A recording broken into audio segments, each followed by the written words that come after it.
Hi everyone, it's Paul Brown here from Wealth21. Put together a market update being recorded on Tuesday the 27th of September. Firstly and importantly, any information in this video is just general information only. If you have any questions relating to your own circumstances or your own investments, please seek advice from us or an authorised financial advisor. So firstly, we'll look at returns, and these are returns as at 31st of August. We just need to bear in mind that the month of September has been quite unfavourable. But these are returns to the end of August 2022, and the thing to note is the short-term returns have been negative pretty much in every asset class. I mean, interest rates are increasing, but in the asset classes that provide long-term returns, there's been falling or negative returns.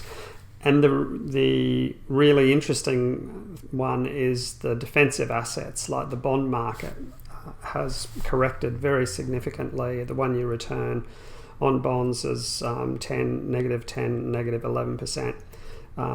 The property market and the share markets have also provided negative returns over the past 12 months. When you look at the longer term returns, you kind of get the results you would expect, though. The growth assets have the more attractive returns over 5 years and 10 years.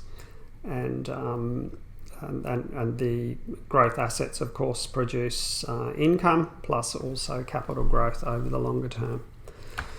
So let's look first at the Australian inflation data, and we only get quarterly data, and that is currently tracking at 6.1%. It has been rising though since 2020 when COVID began. Interest rates were reduced to near zero, or 0.1% for a good period of time, but then the Reserve Bank, with inflation emerging, has been increasing interest rates very aggressively in 2022, and they're currently sitting at 2.35%, and that will be leading to increases in mortgage rates for lenders as well. So looking at the 10-year bond rate, this has been quite remarkable chart actually, because the bond yield for a 10-year bond at the start of the year was about 1.5%, and by June 2022, with the Reserve Bank's actions and the concerns of inflation, that 10-year bond rate increased to 4%. It did reduce back towards 3% in July, August, as concerns about inflation seemed to dampen, but then we've had that rate now rising up above 4%, and that's causing a lot of volatility, not only in bond markets but also in share markets. So the return on a 10-year bond bought today is up above 4%. So looking at the Australian share market, this is a 5-year chart, and it's been a pretty rocky ride, of course, because in 2020 we had that very significant correction due to COVID, and then a strong recovery. And then since the start of 2022, we've seen like a 10% fall, and then a recovery, and then a 15% fall, then a partial recovery, and then during the month of September, the Australian share market, or the ASX index, has moved from 7,000 to about 6,500. So it's been a very, very volatile ride for Australian shares. Looking at, I don't really know too much about real estate or comment much on real estate, but this is data from CoreLogic, and it shows that the rising interest rates are also affecting real estate markets more specifically or more significantly in the big cities like Sydney and Melbourne, where house prices did really rise pretty significantly through 2020 and 2021. But in Brisbane, this data is showing that the increase in interest rates is having an impact on Brisbane house prices as well. So moving now to the US, US inflation, well, actually it peaked at 9.1%, and the figures in July and August were in the 8s. But inflation is still a very significant concern for the Federal Reserve.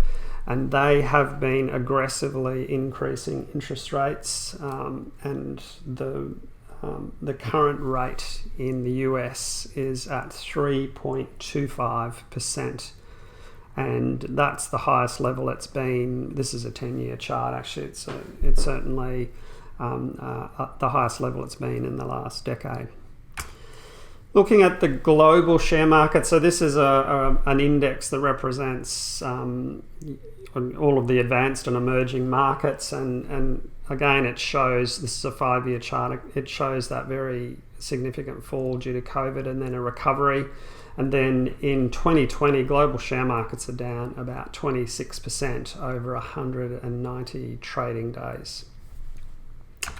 Just a couple of charts to finish. This is just a comparison of, it's a very long-term chart going back to 1994, but just a comparison of Australian shares, the ASX 200 against the S&P 500, which is the US market, and the MSC World market. So it shows that the Australian and the US markets have actually outperformed the world market over a longer period of time. And the final chart is just a GDP growth chart, and it shows the significant impact that the pandemic has had on GDP growth.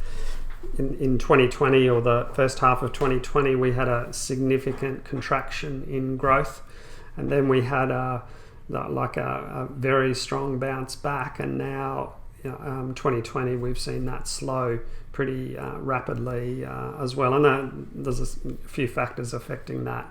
Of course, supply chain, but also the war in the Ukraine. So there we have an update on the markets towards the end of September. If you've got any questions, please feel free to give us a call or send us an email. Thank you.